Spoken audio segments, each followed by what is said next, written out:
What's going on, y'all? The biggest night we have had across our two channels, the biggest night for the podcast, the biggest week for the podcast, because guess what? We have Mr. Jazz Hands. Hey, right there, right down below us. Welcome in, Tony B.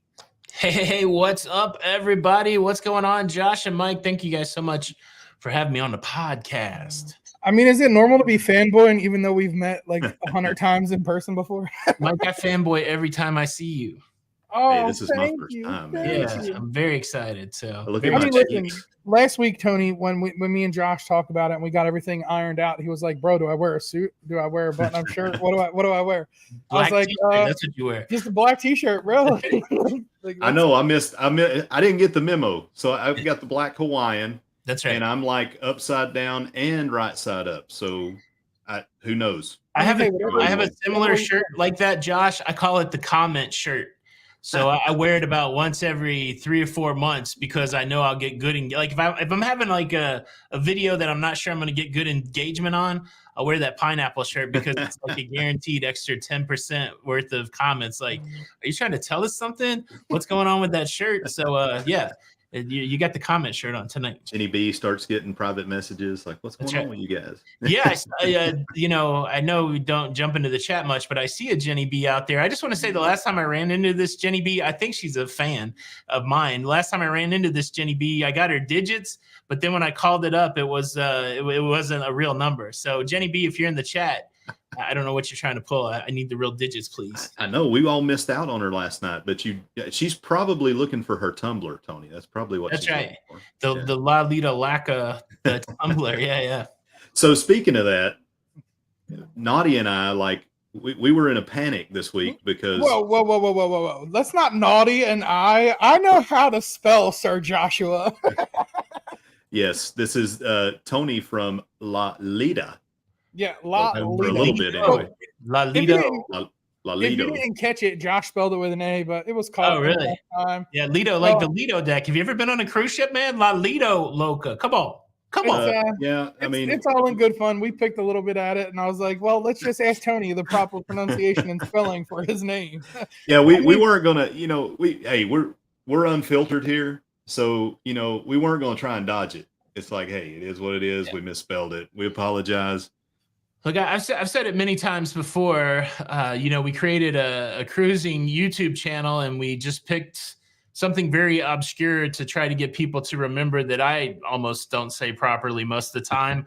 But yes, it's La, and then the cruise word Lido, like the Lido deck, and then Loca, L-O-C-A. So I talked about it earlier in the week. I just jammed Lido inside of La Vida Loca. So that's why I thought it was funny and ironic, because you did touch base on how you got called out, like, hey, do you not know this and that? And I'm like, well, that's perfect because it accidentally got spelled wrong, and I was like, that's kind of like fitting for the topic conversation when he did the show the other day. So sometimes when I'm announcing my own show, I say La Lido Loca. Like, I'll say it fast, and it sounds like there's an A there, and you can tell when it's grating on me because my introduction gets slower and I pronounce it pretty sternly. But so it's an honest mistake and one that doesn't bother me. So see, that was my problem because I tried to use Pahonics. And being from the South, you drop that O to Lida. Yeah. So, I used Pahonics, and I should have just, as much as I've watched your channel, I should have known better. I mean, Josh, it is right behind I beg for your forgiveness, kind sir. I beg for your forgiveness. Forgiveness granted. It's all good. So before we get into this willy-nilly, I just want to talk to the folks in the chat. So obviously you guys know how we roll. We don't really engage in the chat that much. Our moderators will engage with you, but we're going to do it a little different because this is a special time here that we have with Tony, and we know everyone has questions. So this is what we're going to do. The first 30 to 40 minutes are going to be free verse like we normally do. We're just going to chat. We're going to talk, so you get to know Tony a little more than what you get to know normally of Tony, and then after that, we'll open up the floor to questions. Now, obviously, we're not going to get to everyone. Tony's time is valuable, just like everyone else's. But we'll do our best. And we have our Wait, what do you folks. mean he's not going to sit here till midnight tonight? You got to be kidding me, right? I mean, hey, I talked to him before, and I'll slip you some super chats. Yeah, Jenny dropped me off, and I don't think she's coming back for me. So I think maybe Awesome. we got plenty of That's time. Staying at the office tonight. That's right. But yeah, so the last half of this, we'll definitely open the floor to questions. And if you have more questions for Tony, I would encourage you to go to his live stream and ask them if you get missed during tonight's live stream. So now we got all that out of the way, and obviously, I have a lot of questions.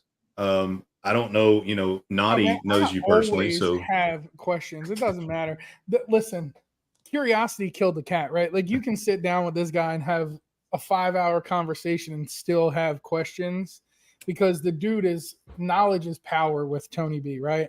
So I explained this to everybody on my live stream before, but I went on a group cruise, Lido Loca group cruise, and Tony took time out of his day when I was fresh and new in my channel to sit down with me and go over a few things with the computer and with everything else and how he does certain things.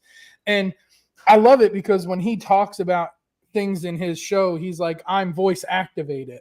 So if you want to have a conversation with me, you got to come up to me and have that conversation, right? I'm just not going to be like, hey, you're a stranger. How are you? Like, no, come up to me. Let's start the conversation and we'll have the conversation. And that's the great thing with him is like, I love anytime I have a question, I'll shoot him a message, be like, hey, Tony, what do you think about this? And he'll get right back to me. And it's great because I live right around the corner, but I'm not just going to show up to his house. Yeah, that's good. Listen, we I've had a couple people show up to my house, but it's never been Mike. So that that's probably one of the reasons I'm on the show tonight. So yeah, like if I were to show up at the house randomly with some Publix chicken, yeah, we might eat, but afterwards he might be like, yeah, this guy's a little weird. He's just showing up. You had to bring up the Publix chicken.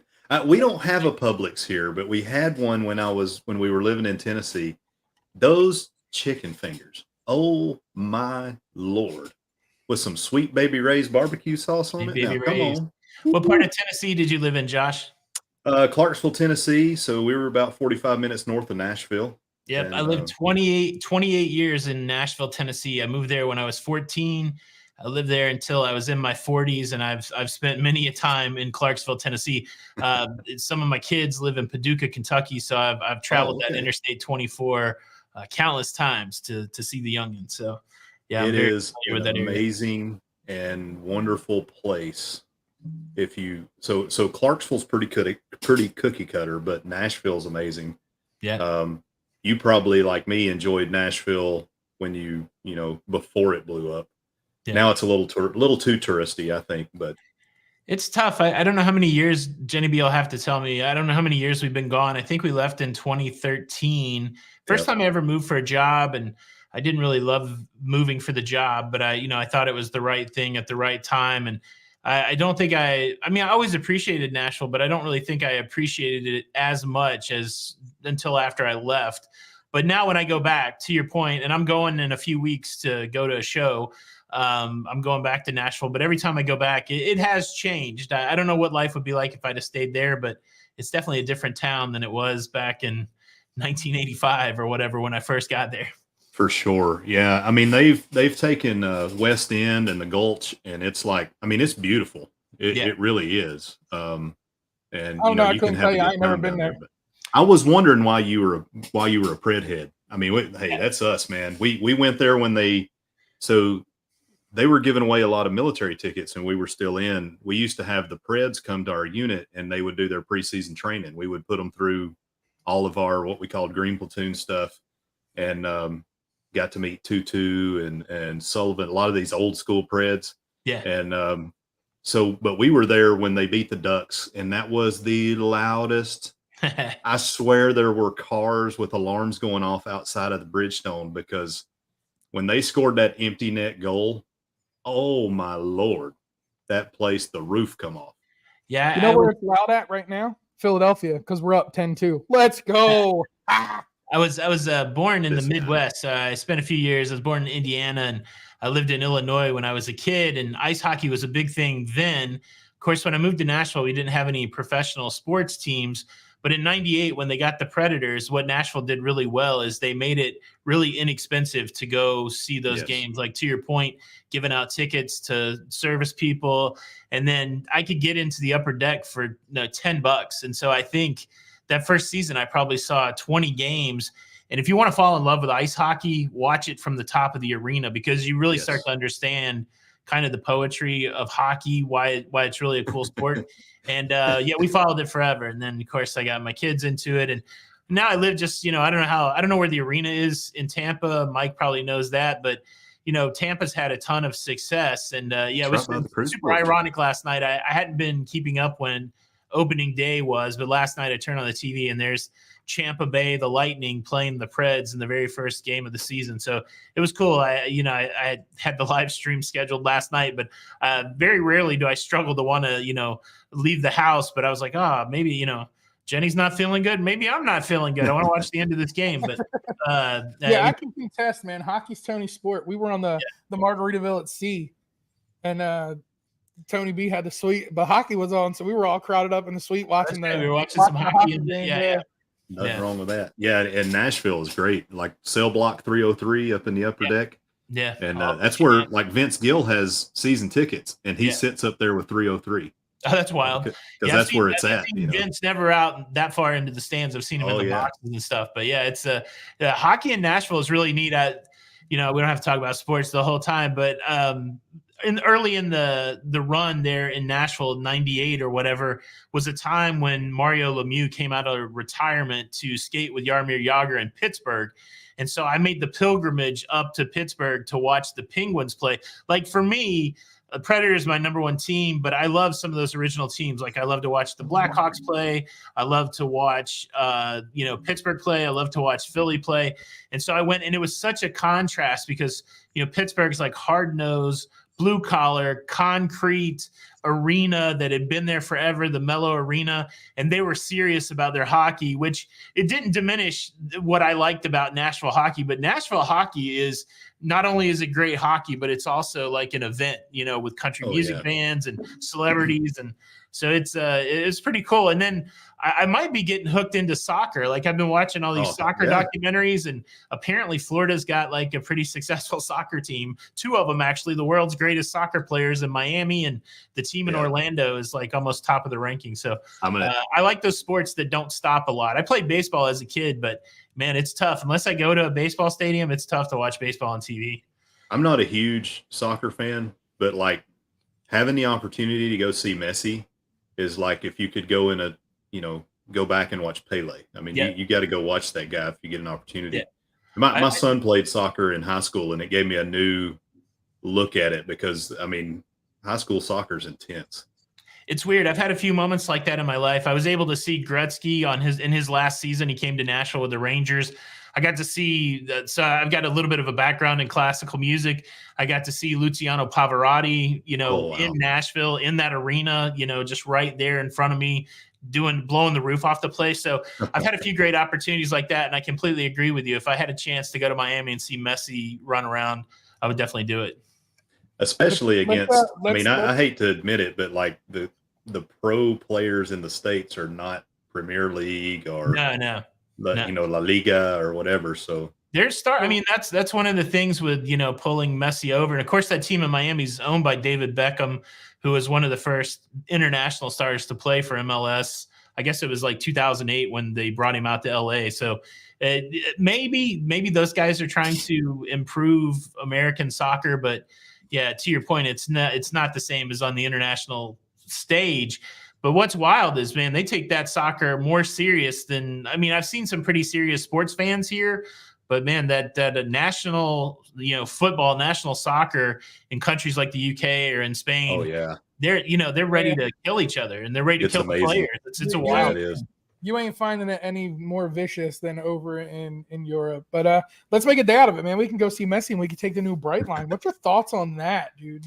That Bright Line train. I watched the video on the Bright Line. So essentially, you pick it up in Orlando. You can go down to Miami. If you want to do it right, it looks like it's pretty expensive. I certainly don't like driving in Miami. So the idea of parking in Orlando and spending a day in Miami off the train, it's got some appeal to it. But I still think they've got I think a lot of people use it. I think a lot of people might prefer to fly into Orlando than fly into Miami. I think people might like to fly into Orlando and spend a day or two at the theme parks and then maybe go on a cruise out of Miami. But I would take it just for the ride, but it's not super inexpensive to take it. And no, I think the cheapest ticket's like $80. Yeah, and then if you want to do anything like, have a bigger seat, or if you want to do any of the amenities, they have like a nice lounge with food and stuff like that. If you want to VIP it goes up like $200 or $300, $400 just a train ride to Miami. Yeah, it's pretty pricey. It's a 4 or 5 hour drive for us, which is fine, but I don't know if they would connect it all the way to Tampa, that might make it more appealing. Well, that's phase 3. Yeah. They're supposed to be doing that. So if they do that, then I'll definitely go and I'll hop on it just for fun, just to take the trip over. Yeah. But I think it's a little insane. I priced it out last week, and for a round trip in first class, it was like $290. Yeah. And I'm like, I still got to drive 2 hours to Orlando. Get over here. I'm not doing that. I'm excited about that for, like I've told you before, we work in Tampa quite a bit because that's where our higher headquarters is at. Live in Virginia Beach now, but, if me and Chastity get down there, being able to jump on the Brightline, because we haven't been to Disney in a long time, haven't been to Universal. And, that's where our traveling adventure started, was with Disney. And we definitely want to get back down there. So that's going to be a huge boon for the economy, for people to be able to jet back and forth to those locations. For sure. So, sports was one of the things I wanted to get into with you, and you just mentioned it. So that's awesome. So someone asked, and I know I said we weren't going to get into the chat, but this was a question that I had. So I want to go ahead and just throw it out there. So CME Traveling, they asked, Tony, could you tell us about where you grew up at? Thank you for inspiring so many of us. Yeah, so I was born in Indianapolis, Indiana. I lived there till I was like maybe 5 years old. So my dad worked for a company called Cummins Diesel. So they make engines for, it's still it's a big international company. They make, engines for diesel trucks. They make generators. And he was working in Indianapolis, and then he had an opportunity to go in sales in Bloomington, Illinois. So we moved to Bloomington, Illinois. And then while we were in Illinois, my family's from West Virginia, right? They're West Virginia coal miners, and my grandfather was a mine inspector. My uncle had worked in the mines. And about the time that after a few years of living in Illinois, my grandfather endeavored to buy a coal mine. So they bought a coal mine in Southwest Virginia. They lived in Big Stone Gap, Virginia. And they were also buying 3 trucks, I think it was, and they wanted my dad to run the Big B Trucking Company. And so he left Cummins. We went to Southwest Virginia to a 1-stoplight town called Castlewood, Virginia. And I was probably maybe in the 3rd or 4th grade when we moved over there. We tried our hand at coal mining for a while. It didn't work out. And my dad took a job back at Cummins again in Bristol, Virginia. At that point, Bristol's a cool town. It straddles 2 states. There's the state street right in the middle. Not half, but part of the town is in Virginia. The other part is in Tennessee. And I think I did 7th, 8th, and part of the 9th grade in Bristol. And then my dad got the call to be the branch manager at Cummins in Nashville. And so I moved to Nashville when I was 14, about the second half of my 9th grade year. And then I lived there all the way until I was 43 or 44. Again, I think it was back in 2013 when we moved. I think it was in 2013 when we moved. I guess I was 42 at the time. And then we moved to Charlotte, North Carolina, and we did a few years in Charlotte. And then we realized that we could work from anywhere, and we wanted to live this kind of lifestyle that we have now.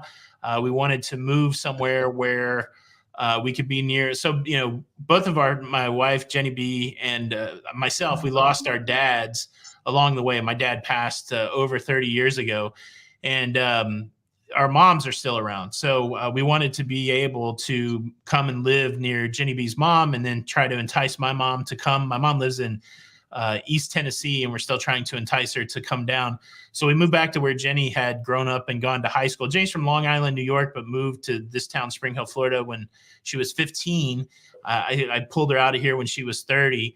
And we returned, and the exciting thing was where we live, we have pretty close access to 5 cruise ports, Miami being the furthest away at 5 hours. So we moved to Florida so that we could do more cruising, and we moved right in January of 2020. And we did not get to do a lot of cruising the first couple of years that we were in Florida because of the shutdown.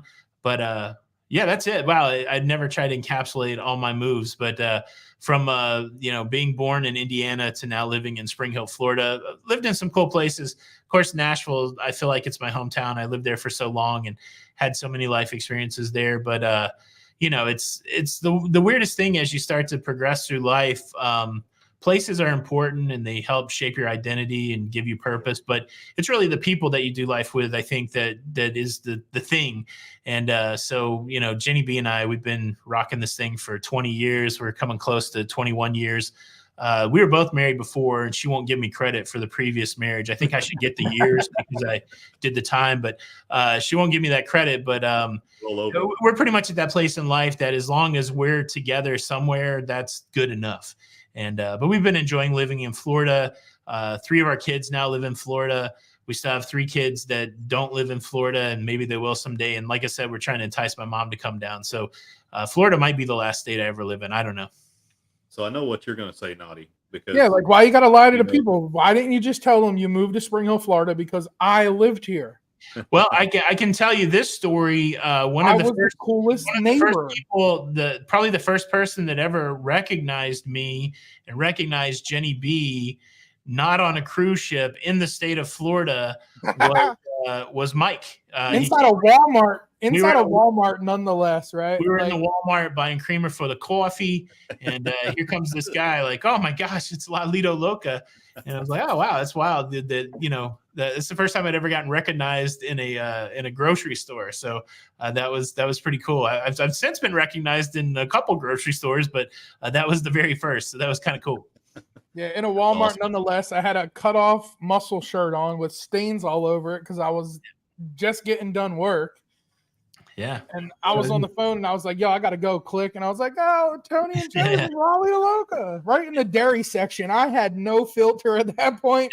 Yeah. I really thought I was meeting like the creme de la creme. And I was, because here we are years later and still having a great friendship with it. So, yeah. That's cool. But yeah, Kurt wanted to ask that question because Kurt is originally from West Virginia. So curiosity killed the cat, right? So he wanted to know a little bit about the coal life, because where Kurt's from is back in the holler in the coal field, the coal mine. So my grandfather, I'm not sure where their story begins, my grandfather and my grandmother, but my dad was born in Gary, West Virginia, which is a coal mining town. And there's some famous people from there. Homer Hickman is a big rocket scientist that did a lot with NASA. He's from that. If you ever saw the movie The Rocket Boys, or the book was called The Rocket Boys, I think it's called October Sky or something like that. That's about where my dad came from, which is a really interesting story. My grandparents lived in Big Stone Gap, Virginia for a long time, which is around that Southern Virginia coal mining area. And then eventually they settled back in Bluefield. I still have a lot of family in Charleston, West Virginia on my dad's side. My mom's folks are from Middle Tennessee. So like Cookville, Baxter, that kind of thing. They have a whole different kind of story. But so really both sides of my family come from right there. In the South, as we define the South in Southern Virginia and East and West and Middle Tennessee. So there's no TH on it. It's the South. That's right. So I guess, I'm a Midwestern kid, but I've got a lot of Southern sensibilities. And then I also have a great connection to the Northeast. So maybe I'm a little chameleon that way. I love, I'm a big fan of a lot of cultures. And I feel like one of the greatest gifts we have is just being able to meet different people and learn stuff from different people. And I've moved around enough to get some of that experience, which has been great. Yeah, it's funny how you fanboy over some people sometimes. And it's like, so my wife is a big fan of Derek Levasseur, he was on Big Brother, but he also has the podcast, the Murder Podcast, and she listens to it all the time. So I'm walking through the Nashville airport of all places, and excuse me, I go, I'm like, hey, I know that guy. And I'm staring at him, and he's wearing an ID T-shirt, and I'm like, oh, that's Derek Levasseur. So I walk over, and I couldn't even remember his name because I was like, and I'm not even that big a fan. It's my wife that's the big fan. So I'm trying to get her on FaceTime. I get her on FaceTime so she can see Derek, and she's like speechless to see him. And that might have been I'm a Big Brother fan. That was probably one of the better seasons when him and Cody made a run and won that game. I love all those kind of reality strategy type games, but it was, those guys were good. You learn a lot about people. Yeah. So I know the very first cruise you went on went out of Mobile. Yes. Right? Yes. What was it about that cruise that got you to this? What happened? One specific moment on that cruise where you were like, I can actually do this, even though I know you started it for family to have memories and all that stuff, right? Like we've had this conversation before. Yeah. But when you put those videos out there, do you have that one defining moment in mind that came to you and said, you know what, Jenny, we can do this. Like this can be something we do every day. So you're correct on the motivation for making the videos is to have a record so that our kids could watch something, right? So when we got together, our kids were young. This year, I think we figured out they're between 22 and 22 and 32. And so when we got together, I think they were between like 1 and 12 or something like that. And so we had a bunch of little kids that we raised and got them into some sort of, them being able to do life without us. And we were looking at each other going, all we've really known is being together with kids. What are we going to do? And Jenny B said, we're going to go on a cruise and, we're going to love it. And I'm like, well, you've never been on a cruise. We don't know if we're going to love it or not. And so we started watching cruising videos. And a lot of that was Sea Cruisers and Mr. Traveler, Cruise Tips TV, Morgan's Very Unofficial Travel Guides. I think those were the big hitters that we saw. We used to watch Sharon at Sea when, like for some reason they came up on my feed one day and I fell in love with Sharon at Sea. And I'm very excited that they're friends, good friends of ours now. And it was like, let's see if we can make these videos. I didn't know anything about cameras. I didn't know anything about, much. And I had been making some videos because I got caught up in that craze of where you open up like Loot Crate or something like that and do an unboxing video. And this was popping around the same time that Casey Neistat was making vlogs. And, I was like, oh, I want to see if I can do this, but I didn't really know how to do any of it. So we went on that first cruise with the goal of just making some cruise vlogs. And we came home and we made the cruise vlogs and we created a Facebook community and a few people started watching those vlogs and we started making connections to people. I was able to post those vlogs like on our sailing for the fantasy and people were like, oh, I remember seeing you on the ship, and they started watching the videos and that kind of thing. But pretty quick, I think there were only 4 videos there. Pretty quick, there was nothing else to make, but immediately I enjoyed this idea of people watching what I made. I've always said this, one of the reasons you sing songs, there's a few reasons, but, when you perform songs publicly, it's because you want somebody to hear you sing them. A lot of times when you write something and you aspire to get it published, it's because you want people to read it. And I certainly think that one of the reasons that we make our daily videos or our weekly videos or whatever video is because we would like people to watch them. And so part of it, just from an ego perspective, it was great. People liked our videos. This is very exciting. I made something. We made something together that people like. And, people would say, I like it. And then some people would say that we hate it. And it's like, look, we've moved people out there. People like it and hate it. And then it's funny, you get that little dopamine hit, like, oh, I want to do more of this.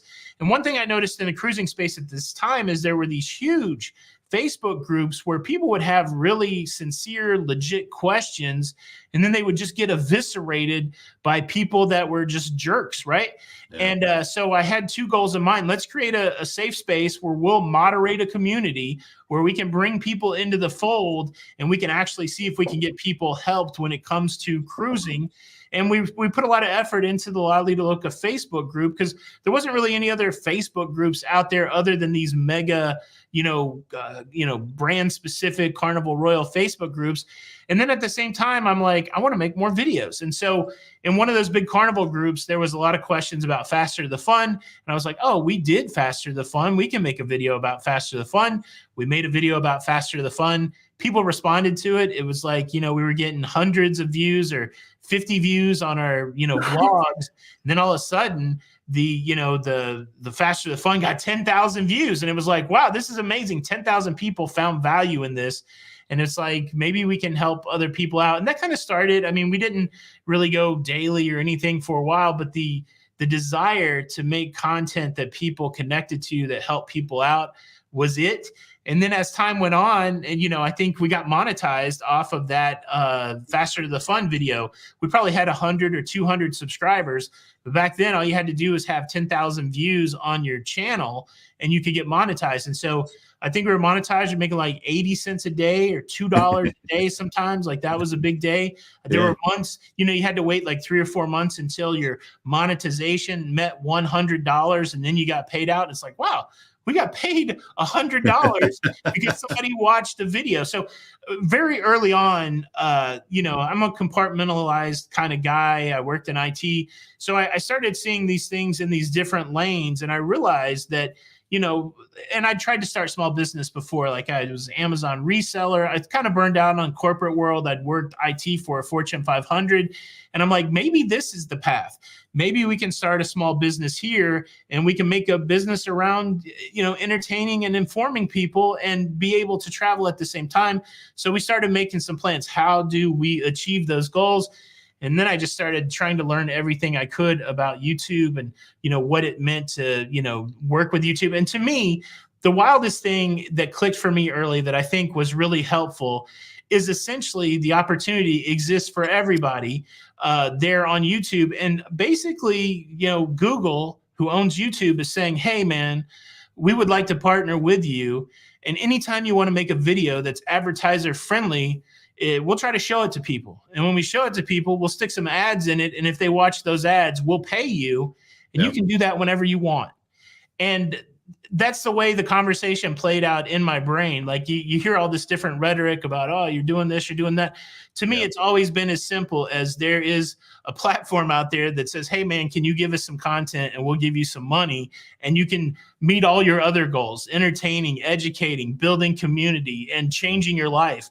And all that stuff kind of hit us early, like year 1, year 2, that kind of thing. And we just kept working our 9 to 5s, and then we would work another 8 or 10 hours a day on YouTube. And eventually we got to the place where we didn't need the 9 to 5 anymore. So I feel very lucky, I work really hard and I hopefully some work, but I also feel very fortunate at the same time that, timing's everything sometimes. And, when the pandemic started, there wasn't a lot of people processing through what was going on in the news. And, I tried to bring a new way to do the news and process through that pandemic stuff. And we kind of got a lot of viewership that way. So, it's timing, it's hard work. You kind of make your own opportunities. But I think it was having a clear vision of saying we could change our lives and we could do work that we're very passionate about by, working at it. And so, I don't know. That's probably the short story long, but that's kind of how we got from going on a cruise in Mobile on a broken cruise ship to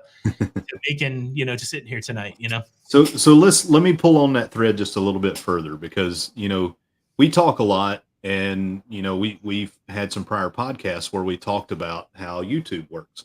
And, there are folks in the space that want to grow faster than others, and everybody wants to have that one big video, right? And sometimes that's all it takes.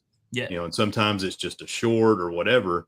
But what we've always said is it's about the content and it's about the watch hours. If the watch hours are there, the subscribers will eventually follow, right? So my question to you, keeping that in mind, is because a lot of us small creators, it's like that churn to get to 1,000 is such a grind and you think you're never going to get there. So how long, because you're a good case in point for this, how long did it take you to hit that 1K mark? It took well over a year, and I had to get some help from my friend Don Terrace to make it happen. Like when we were coming up, you could get monetized at 10,000 subscribers. We started in April of 2017. And then we got to February of 2018. YouTube came out and said, hey, we're changing the partner program. Now you need 1,000 subscribers and 4,000 watch hours to be monetized.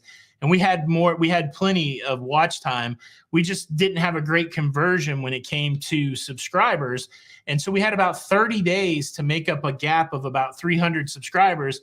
And it's tough, right? Because we were there from April to February with only 600 subscribers, but a lot of people watching the videos. And so I didn't know Don from anybody. I was working a consultant job. In between a meeting, I reached out to Don and I said, hey, man, I don't know you. I watch your videos. I don't know if you've ever seen my videos, but I feel like, we're kindred spirits in the way that we make videos.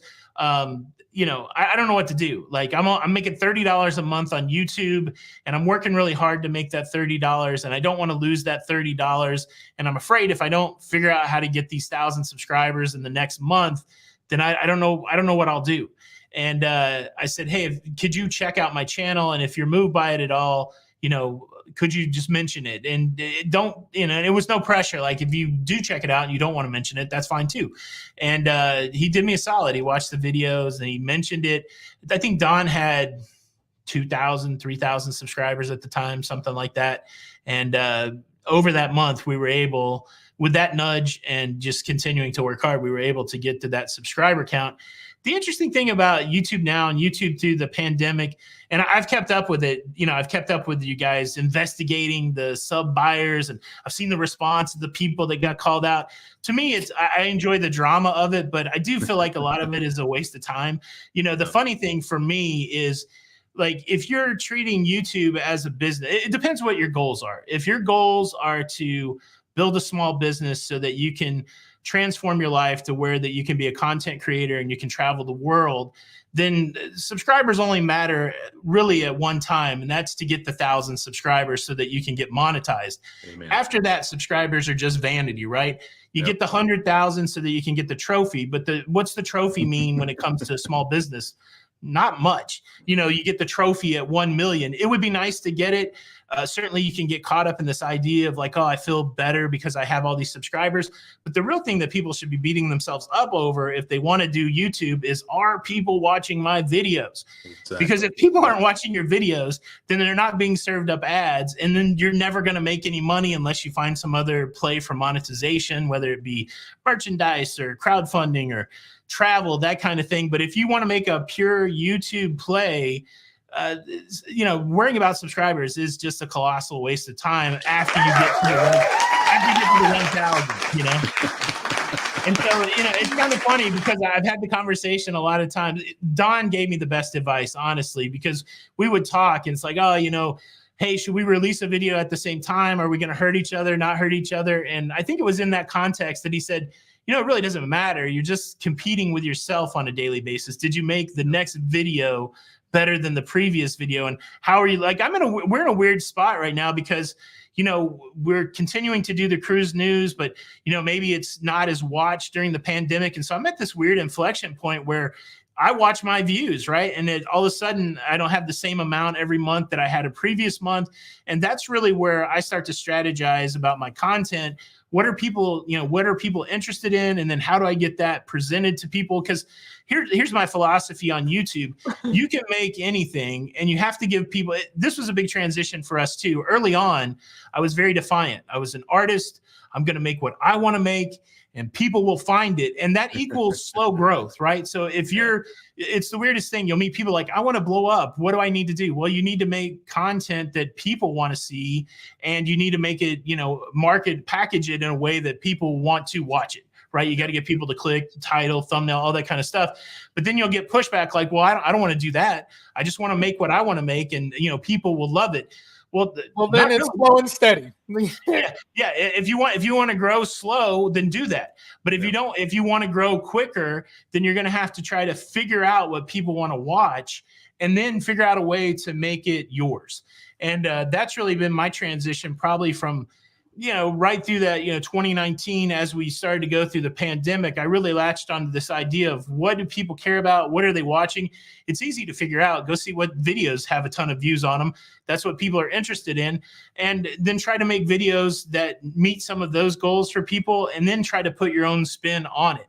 And, that's me. Like, I talk about running stuff through the Tony filter. There's really nothing new under the sun, right? That's as old as, the ancient times, nothing new under the sun. And so really the differentiator is, are you giving people something that they find value in?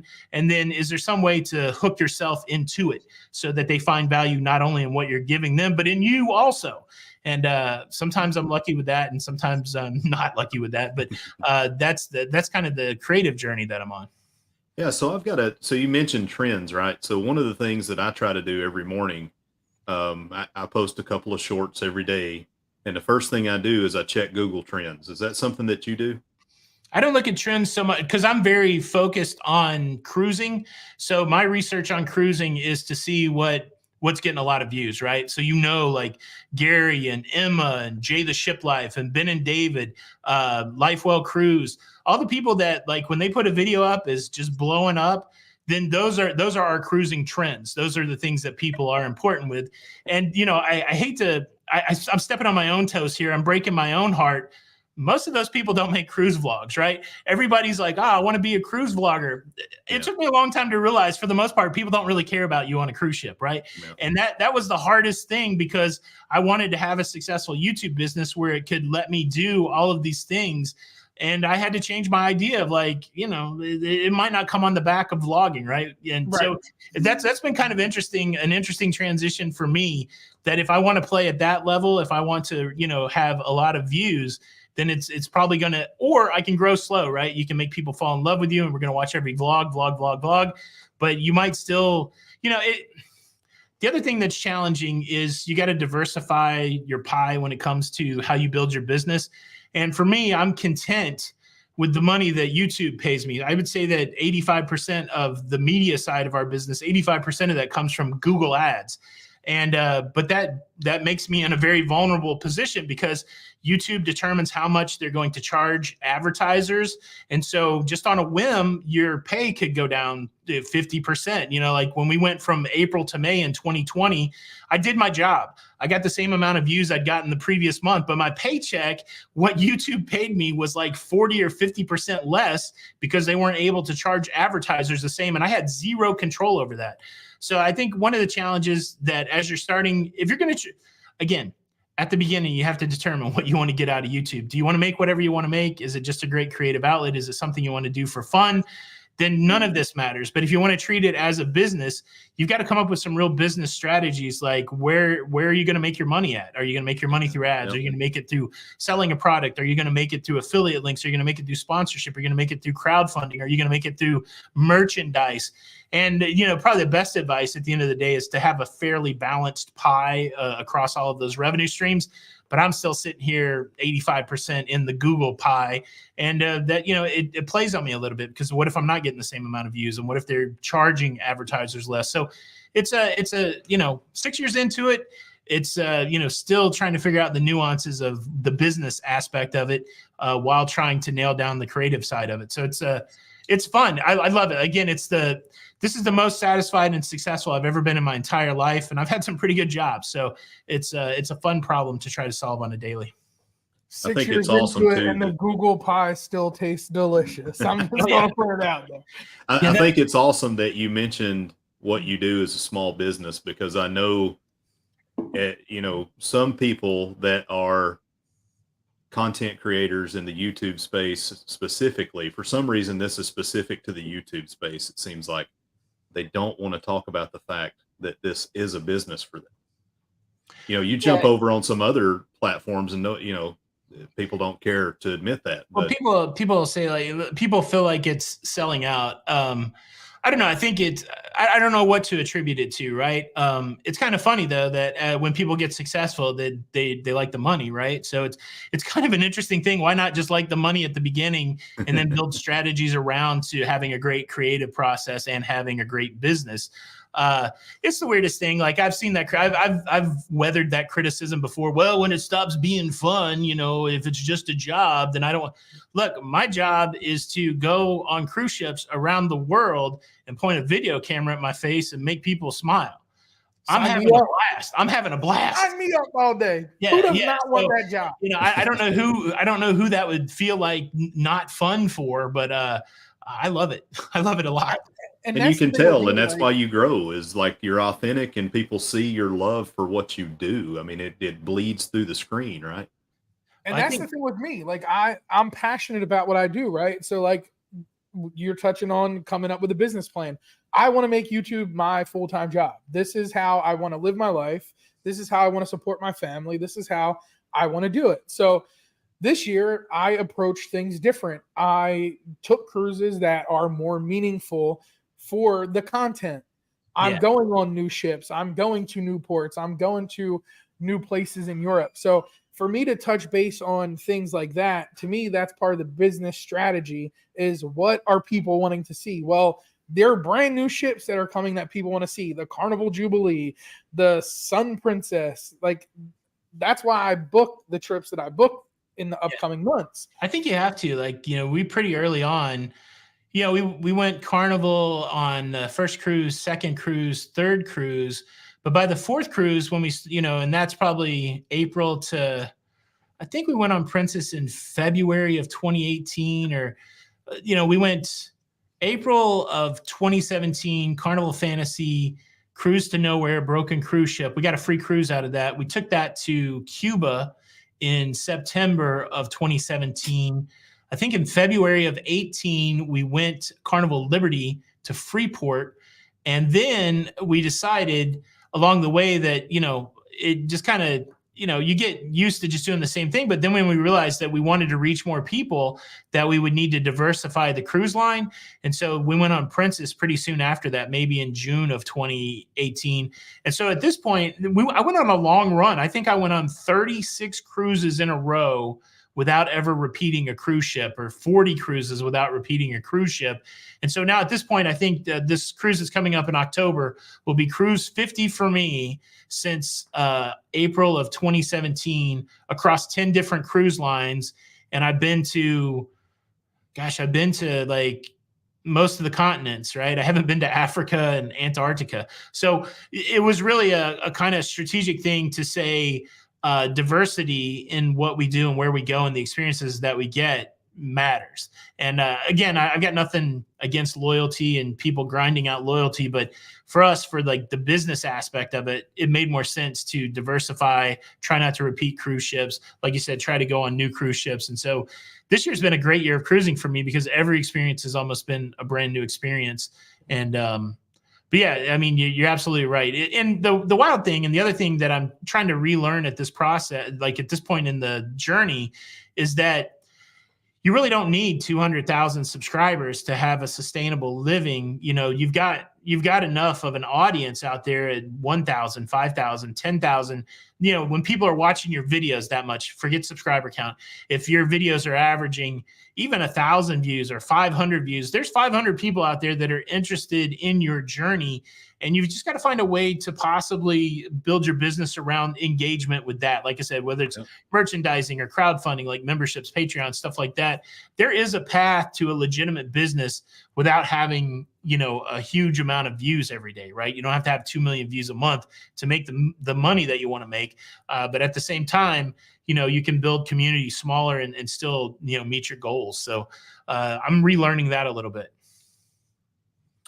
So I'm going to go ahead and open this up to questions. We can continue to talk as we go.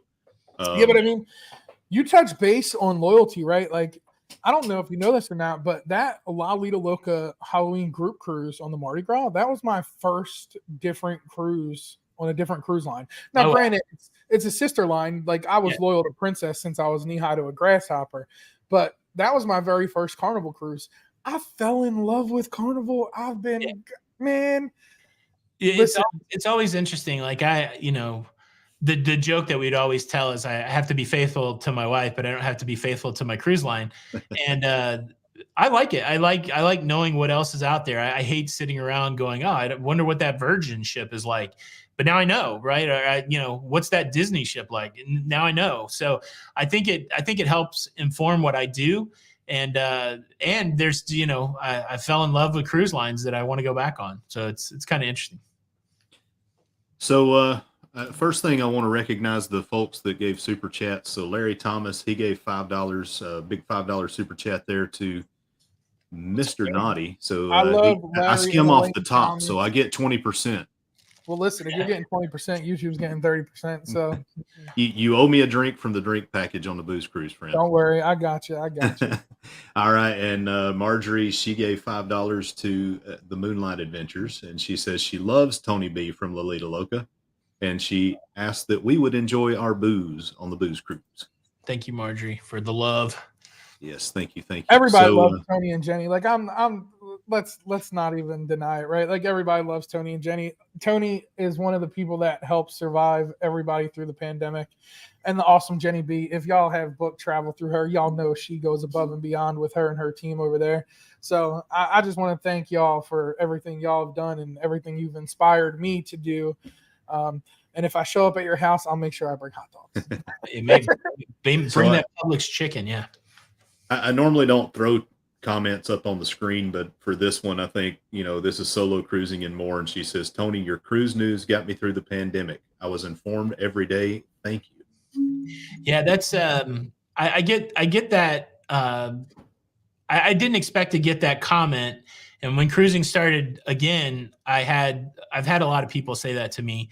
And it's really given me a chance to reflect on what actually happened during the pandemic. Being able to make those videos every day and connect with people kind of kept me sane. We moved to a new city.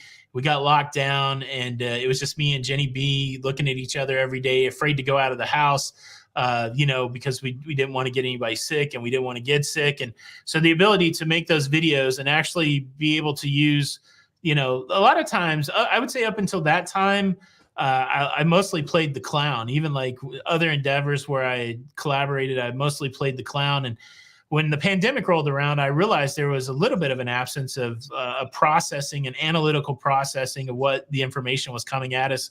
And I was able to do it. And so I felt really lucky. I felt I was at the right place at the right time. And I felt like that's what I was meant to do. And then to go and have comments like that, or to meet somebody on a cruise ship that says I was in despair and you helped me get through that despair, it really means a lot. And so, I want to throw it back and say, being able to make those videos kind of got me through whatever could have been the despairing part of the shutdown. So thank you for the very kind comment, and thank you guys for watching, because again, it got me through the pandemic. I'll tell you, one of the craziest stories real quick.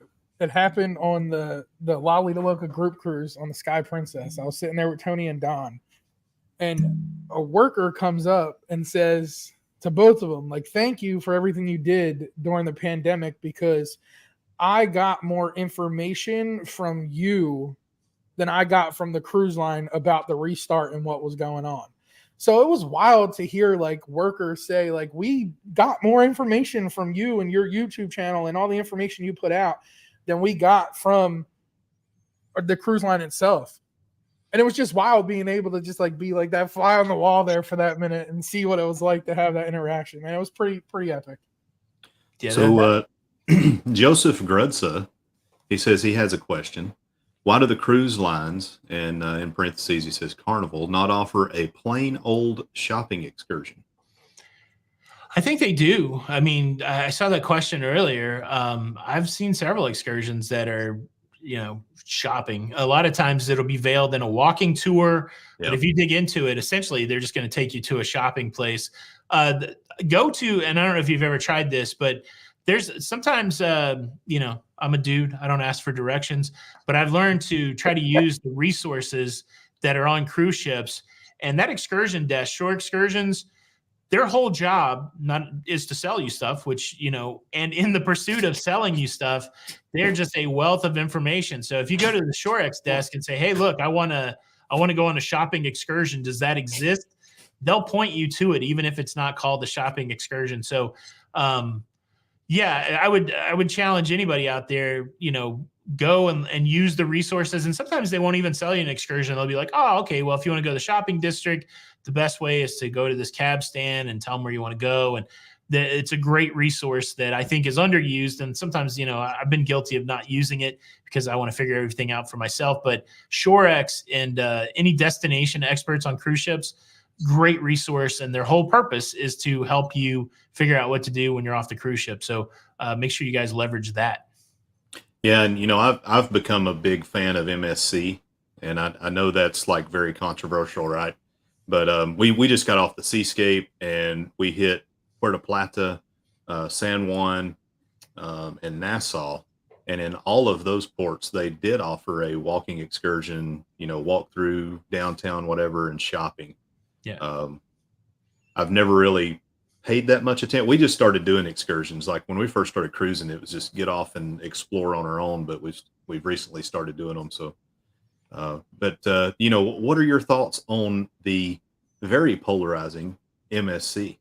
I'm a big fan of MSC. So I went on the seaside back in 2018. That's the first time we ever met Don. Jenny and I were it was fairly new at that point. That was our first MSC experience, 2019. It was February 2019. Again, in our quest to try different cruise lines, I think at that point we'd been on Carnival, we'd been on Princess, we tried Royal Caribbean, and I think we may have tried the Divina, the celebrity, no, not the Divina, but Celebrity Equinox may have come before or after. But MSC, I like it. Now, I like a diverse vibe, right? I like people of different ethnic. I can't say it. I like different people from different ethnic groups. I like people from different countries, and I found MSC to be a very diverse cruise line, and I like it. I like the fact that you're going to hear different languages because I feel like that's enriching, and I like the fact that the staff wasn't in my face. And I know that's controversial because I don't need somebody to care about where I'm from and be my friend and all that kind of stuff. I'm not opposed to being people's friends, but it's just not my bag, right? And so I'm very happy with the staff to be like, here's your drink. I'll see you later. And not everybody likes that about MSC, but it certainly has a European service vibe to it. So I've been on the Seaside, I've been on the Divina, I've been on the Meraviglia. The reason I stopped going is because, baby. Yeah, the reason I stopped going so much on MSC is I do like to go to the casino when I'm on cruises. Like that's part of my cruising experience. And they don't have craps tables on dice MSC. table. Yeah, there's no dice table. I've been playing with dice the whole time. There's no dice table on MSC. And over the last 18 months, I've learned how to play blackjack. So I'm getting the itch to go to MSC again and play in their casino. I want to check out some of their new hardware. And sooner rather than later. So Danny D, the spectacular supporter, she is an awesome mod on our channel and an awesome human being. If you haven't met her, Tony, you should get to know her. She's amazing. But she's asking, what is your favorite place that you've traveled to? I'm pretty sure I know the answer to that question. That answer probably changes every time it asks. What is my favorite place that I've been to? I still love going to like my trip to Japan. Like I remember being at a temple in Tokyo and just trying to take in everything that entailed, eating sushi there. It was amazing. But you know what? The day that I recently spent in Glasgow, where I, took a train from some town outside of Glasgow and got on a bus and rode around by myself and found an amazing piece of art in some museum I didn't know about, and then getting my hair cut under the bridge at the train station. I loved it. Like, so the fortunate thing, and I know that we all like to choose favorites, but the cool thing is you don't really have to, right? Like, I love all of these elevated memories. Like if the question becomes, what should you put on your bucket list? It's hard, right? Like you have to know what people are interested in. I was very resistive to Alaska, and now it's on my every year bucket list. I didn't know what to think about New England and Canada. I thought I might like it. I really like it. That's on my every year bucket list. But there's still a lot of places that I would like to go. I want to go to the Med, and I want to go to Southern Europe, and I'd like to go out of Dubai. I'd like to go to Africa. So it's but if I could go and stay anywhere on land for a month, I would probably go to Japan for a month and see what that life is like. It's a very welcoming culture, very technological culture, but it's also still rooted in tradition. So it's really neat to see the juxtaposition of traditional Japanese culture and then, of course, the explosion of technology. So I wouldn't mind going and sitting in that culture, in that area, that geography for a while. I'm a big fan of PewDiePie, right? Like, interesting guy to watch him kind of mature over time. And he's been putting out some amazing vlogs from Japan. And it's like, oh yeah, I could see doing that. Yeah, man, I forgot to hit this button because you hit the big word of the podcast, Tony. You said juxtaposition. Wow! speaking every word to my soul, man, because I reached out to Josh probably like a month ago, and it was actually him and Kurt, and I was like, look, 2025, let's do it. Dubai cruise. And I sent him an itinerary. I was like, let's do it. Like, let's go. Yeah, I mean, again, of course, the conflict's going on in Israel, and it's heavy, right? And cruising becomes secondary to that, but it is frustrating. Like, I pray for peace for a lot of reasons, but a secondary or maybe a third reason I pray for peace is I want to cruise. I want to cruise to St. Petersburg in Russia. I want to cruise, to Israel. So it's Dubai becomes a little tricky if the region's not stable. Yeah, that would be, and I've told Mike this. I would really enjoy going over there when there's not conflict going on, because that's the only time I've been able to go to the Middle East is during combat. Yeah. But that would be so surreal for me to go back to like somewhere. In a peacetime kind of vibe. Yeah. Yeah, I mean, because I did even during combat, and this is I don't mean to go down a military route here, but even during combat, you get to meet local people. Yeah, and you find out that. And I heard this today in a podcast, is that even when you're in conflict, you're not in conflict with the people. You're in conflict with an establishment. And, the people are just people trying to survive that have families. And it's amazing to meet them. It really, really is. And it really, if you've ever been off the beaten path in a place like Roatan, Honduras or something like that, you get that same vibe and feeling. You see that they're just struggling to live. Yeah. And it really brings you back to what this life is all about, right? And that's spreading positive vibes and hoping that we can elevate the human race in some way.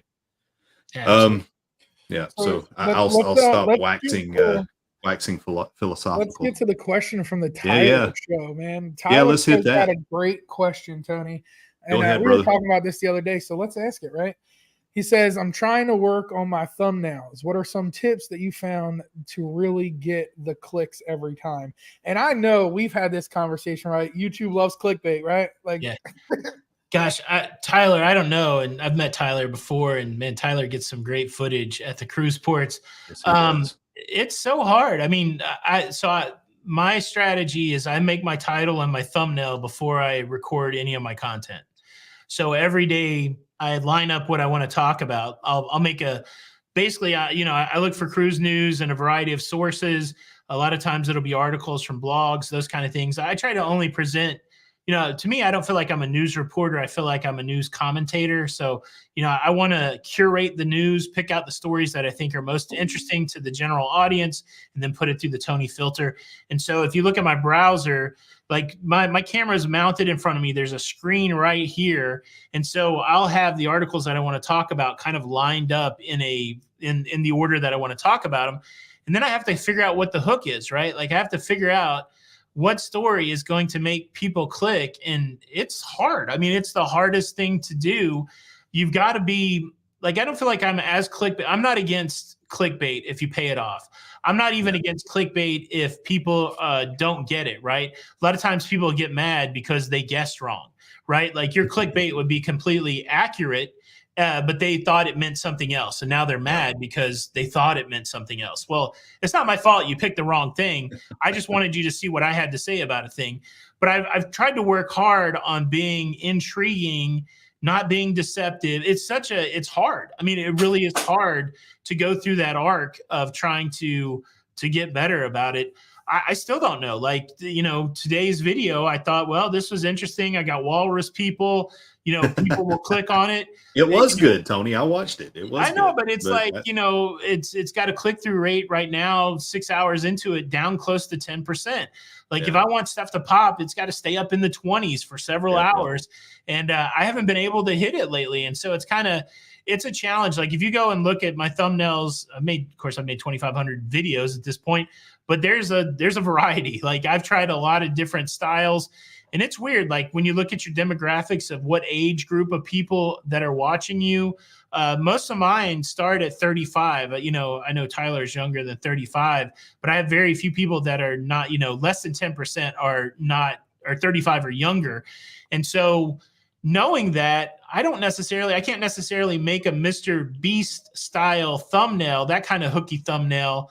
Like, I got to put words on it, and I have to be very descriptive of what the content is. I find that those get the click better. But if you listen to the gurus, they're like, don't put any words on there. Let the picture do the talking. But I think at the same time, you have to know who's watching your videos. And so for me, knowing the demo, you know, I'm finding that words, very descriptive words, kind of get it done. And so I struggle every day. But I probably spend the first hour and a half of my day, once I know what my stories are, trying to make a thumbnail that I think's clickable. And then I usually have a backup. If it's not going well, then I'll throw something else up in the first hour. Yeah. I mean, you talked about the hook, and, you know, Blues Traveler gave great advice. The hook brings you back. So, yeah, I mean, it's true of songs, and it's true of this art that we do. Right. So, I mean, retention is king. And if you don't have a good hook, you're not going to retain anybody. Yeah, it's you know, I just kind of, you know, part of me, I went through a whole phase of, do I put my face on the thumbnail? Is my face a big enough draw that people will just come watch the show on a daily basis? And a good amount of people just come watch the show on a daily basis. And then we're back to that conversation against the slow grow versus the, you know, like there's that chart that shows returning viewers versus new viewers. And my new viewers are not as, you know, not as much as, like, say, back during the pandemic. And so I've got a good base audience, and gosh, much love to the folks that come and watch the show every day, Notification Squad. Again, I feel very lucky. And so, again, part of it is just being content where you're at. Like, you know, okay, I follow this lawyer that makes primarily live streams. Her name's Emily D. Baker. And she, back to your trending, she only talks about things that are happening in law, right? Like, she made a ton of videos on, you know, Amber Heard and all that. I think she has like 15 or 20,000 viewers in a live stream every day. And I heard her speak at a conference one time, and she said, you know, at the end of the day, she's trying to make a magnetic community. And what she means is that people who are supposed to stick will stick, and people that are supposed to be repelled will repel. And sometimes that's hard as a creator to say, I'm okay with people not sticking. And again, if your path is like, I want to grow quick and I want to do this or that or the other, you tend to say, okay, I don't want to repel a lot of people. I want to cast the net wide and be maybe as vanilla as possible to keep people listening to me. But I didn't find a lot of contentment in that. Like, I wanted to also kind of color it and have the people that wanted to stick with me. And so I probably alienated some people along the way. But at the same time, I feel pretty good about the people that ride with me. And I don't know. It's an interesting dance to try to figure this out from a creative and a business perspective. But those are some of the things I deal with on the daily basis, and trying to Tyler's question, trying to figure out what the title and the thumbnail is a daily struggle. And that's great advice. You know, Chastity and I, on our last cruise, we came to this realization that when we come back, we are going to take the filter off, and we're going to stop handling with kit gloves our YouTube channel, and we're going to do it the way we want to do it, because we were worried about offending people. Yeah. Excuse me. And our thought process was, are there a million people in the YouTube verse that think exactly like us? There probably is. So, why try and act like something different, because we're trying to cast that wide net. Yeah. And we've saw more growth because of it. So I think that's great advice. Man, people love genuine people, right? Like, genuine, it's just there. Like, that's what attracted me to Tony. Honesty, genuine, gave me the information I needed. Like, I'm not here to make it like short and sweet and to the point. Like, that's Dunkin' Donuts, man. But like, the interesting thing too is like the term authenticity or genuineness. I think we all wear a lot of masks, and I think all of those are reflections of our personality, right? Like, do you ever actually get to the core of a person? If I give you a very serious news presentation without jazz hands, and I'm not singing any songs, and I'm not cutting any jokes, and I don't, that's still me. That's still a very authentic representation of who I am. I can be a very serious, analytical person, right? Like, and that's not me, right? And so it's the weirdest thing because you get to decide what you want to be, and it's still you. I don't know how to, and as I think anybody that's met me knows that I am all of those things that you see of me. But it's wild because you can actively decide what mask you want to wear. Turn on the professionalism or not. Kind of mean, weird, it's yeah, exactly. So Happily Ever Yachty has a question. She's wanting to know if you're going to be on the inaugural icon selling. No, I had such a poor time on the Wonder of the Seas. Again, I'm not big on crowds, and I'm just not big on just being in the mix, I guess. When we were on the Wonder of the Seas, there was probably, I don't know how many creators were there. And, there was I wasn't able to just enjoy that ship. Of course, the ship wasn't completely ready at the time. And so we'd go to a show and they'd be like, if you like this show, you should wait till we get all the props, or, hey, sorry, the show isn't ready. And I'm like, and I paid money for it, right? I'm not going on these things for free. And I was like, wow, this is bumming me out.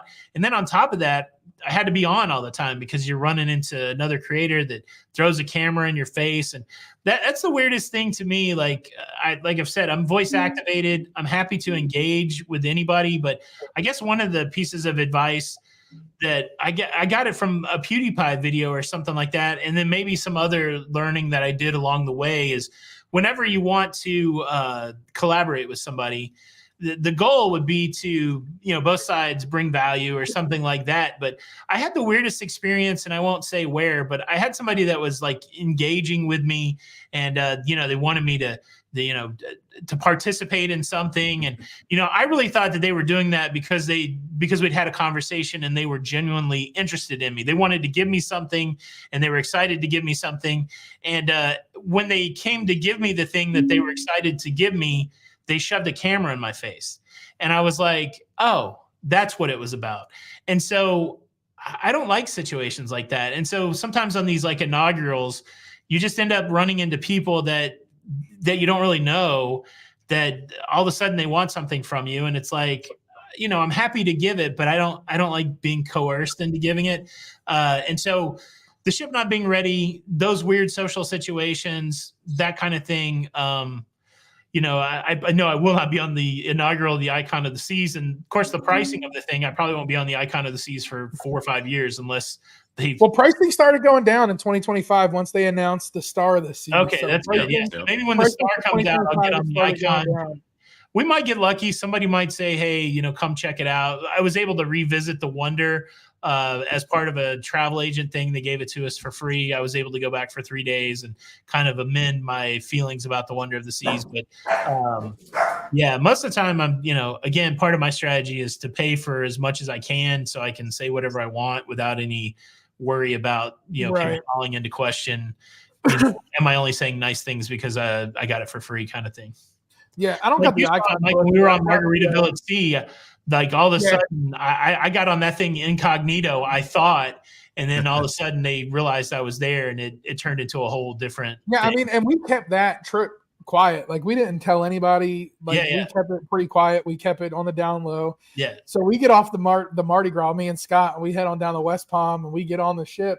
Next thing you know, Tony's upgraded into the suite. Yeah. We're up on the bridge with the captain, drinking cocktails and having hors d'oeuvres on the bridge. Yeah. Within an hour, somebody's knocking on my door like, I'd like you to meet this guy. And I'm like, I just wanted to come on this thing and hang out. Yeah, but I tell you what, the pizza on Margaritaville Sea was pretty good. That cheese pool was nice. I think just because of the robots. Yeah. Yeah, the droids. Yeah. But Shane says, Tony, you're a born entertainer. Didn't you do a stint on radio? Yeah, so I went to volunteer state. I went to college a lot. So I graduated in I graduated in 1989. I went to Middle Tennessee State University, and I was a math major. I was going to be a math teacher. That was kind of the goal. I love math. Hold on. You graduated in 1989? 89. And I was 17. I was born. Yeah, and so I went to MTSU for a semester and dropped out. And then along the way, I got a hankering to go back to school, and I went to volunteer state. And when I was young, so I'm a big fan of stand-up comedy. I had aspirations to do some stand-up comedy, to do some DJ stuff. And the cool thing is they had a broadcasting program at Vol State. So I did like 2-3 semesters at Vol State in their broadcasting program, just college radio, but I did do college radio. And then, I talked about it before. I got married at 22 after knowing my ex-wife for 20 days or something like that. And all of a sudden, any aspirations I had to be a comedian or a disc jockey, anything, all of that went away because all of a sudden I'm a family man and I got to pay bills now and that kind of thing. So it took until I was 50 and married to the right woman who was so wonderful. It took until I was 50 before I could actually be an entertainer. So I feel very lucky in that aspect. But yeah, I paid my dues being a husband and a dad and all that kind of stuff. And so hopefully I don't keel over, right? Like I got to make sure I get healthy because it's like that Alanis song where, isn't it ironic that you finally get to the place where you want to get to and then it's over. So I don't know. I feel like you've got a good another 20 years run on this thing and we'll see how it goes. But you got more than 20 years, man. What are you talking about? Well, I don't know. Like, who knows? Like, who knows how the shift is going to be for creators and that it's an interesting, we're basically kind of in a young model for a vocation, right? Like, YouTube's not 20 years old. And so figuring out how to be somebody who makes money in the digital landscape, how will that shift over the years and what do you do next? That kind of thing. And, I had to get insurance through the healthcare place. It's like, it's an interesting thing. It's a lot different than working a 9 to 5, and so it's again, great challenges, most satisfied, most successful ever. But it's an interesting landscape that we're in going forward. You're muted, Josh. Josh, you're muted. We can't hear you, Josh. Yeah, I was bound and determined to do something wrong. So, all right. So we want to, Coach Cruz says, fabulous job, gentlemen, tonight. We want to thank him for the super chat. I can only assume he's speaking to me and Tony because we are the only two gentlemen on the screen. But listen, that's fine. So with that super chat, though, I want to make sure that we provide him with his question. And it's really not a question. It's just a comment. So more kind words for the man, Tony B. Tony, you probably don't remember, but before I posted my first video, I emailed asking you some questions. You're kind enough to give me some good advice. I'm the host of Coach Cruz, and I now have 5,400 plus subs. That's awesome, man. Congratulations. And I'm glad that I was helpful. I really try, I've had some, again, it's all a learning experience and I'm pretty naive, right? Like I pretty much think that all people are good people. I think that until people aren't good to me. And so I love that story that you asked for help. I gave you help and it worked out for you because I've worked with countless people and, some of them are nice all these years later and some people aren't. So it's, I'm glad and congratulations and continued success. And I'm glad that I was able to help that journey. And that's why people love you, man. I mean, like I was just kind of blown away that you're even here. Yeah. One more super chat. Mike did bring over some Publix chicken and he's going to build a desk for me here. So it's all no, I'm just kidding. I told you, bro, you need me to come help build the desk or change the air filter. Let me know. I'm 5 minutes down the road. It's kind of funny though. I do still have the same desk from IKEA that I bought 4 months ago here. So next time I'm in Tampa, I'll take you to Ybor City or something. And there you go. I've never been to Ybor City. I don't know anything about it. I mean, I've been to the IKEA and the Lego store and the casino there, but other than that, I don't know much. Ybor City is fantastic. There you go. So Sean Barton, thank you so much for the super chat. That goes to Nauti. Yeah. So bad behavior in heavy doses. That's what we bring for sure. We met Sean and Sonia on one of our group cruises, and they're going to be with us again in October. So I can't wait to see the Bartons. Looking forward to it. Well, I would be with you in October, but the guy above you, he persuaded me to go somewhere else. We're going on the OG booze cruise. I was originally scheduled for the Jubilee. Me and Scott were scheduled to do the transatlantic on the Jubilee, bring it across, and then it got pushed back. Yeah. Look, Mike, I'm okay with whatever you do, but there might be another part of Lido Loca that was offended that you didn't come on our last group cruise. I know. It's not me. It might be. I know. And I tried calling that other part the other day, and she did not return no calls. Yeah. Imagine that. So I know the other part's upset, but if we blame anybody, it's got to be the guy right up above you. But hey, don't put that on me now. I don't want the other part's heat. You keep that heat. I'm gonna hit you with a question from Marsha real quick, sure, because this is one that I deep down inside want the answer to be yes, because knowledge is power, right? Like, and I know with this, there's a lot of knowledge, but I know there's also a lot of things involved in this. But she says, will you be doing any more mega group cruises with all of the bigger channels like Vloggers Extravaganza? So Vloggers Extravaganza was an interesting experience. We ended up working with a lot of people that we didn't know very well, and I think we got some great takeaways for it. As you guys know, Jenny and I are taking a little bit of a break from group cruises. I don't think we're going to do anything group cruise wise in 2024. And so for us, another Vloggers Extravaganza is a no.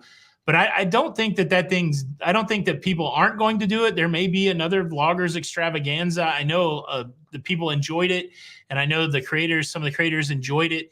And so there may be another one, but I don't have any way to say yes or no to that. But I can speak for Jenny and I. I don't know that we'll be a part of another one anytime soon, just because we're trying to reevaluate what we're doing from a group cruise perspective. So another great supporter from Lovey, Lovey's Fat Life. I know you know Mr. Lovelace. Yeah, I've never met him. I only know him virtually. I'd like to meet Mike face to face. Maybe you wouldn't. I don't know, but no, I'm kidding. We love Lovey. So his question, and I can answer this, but I think I'd like for everyone to chime in. Does MSC have good barbecue? He's asking for a friend. So I'll tell you, I had their what they called Texas barbecue on our last sailing on the Seascape. It was not Texas barbecue by any stretch of the imagination, but it was okay. So for me, I don't really like any cruise ship barbecue. I lived in Nashville, great barbecue in Nashville. Spent a lot of time in Memphis, great barbecue in Memphis. I've been over to Lovey's neck of the woods. I lived in Charlotte, North Carolina. Oh, that's some good stuff. Okay, barbecue in Charlotte. It's not Memphis barbecue, but I feel like I can confidently say that I've been disappointed with almost every barbecue I've had on a cruise ship, to the point where I just don't seek it out. Like, I don't, like when I'm looking at barbecue on a cruise ship, I'm like, do they have a jalapeno sausage? Like that, I feel like that's more safe than like a brisket or a pulled pork or something like that. Or you could even get like a chicken or something like that, but it's none of it's ever the same as on land to me. So I have to, you mentioned Memphis. So have you ever been to Rendezvous? Rendezvous?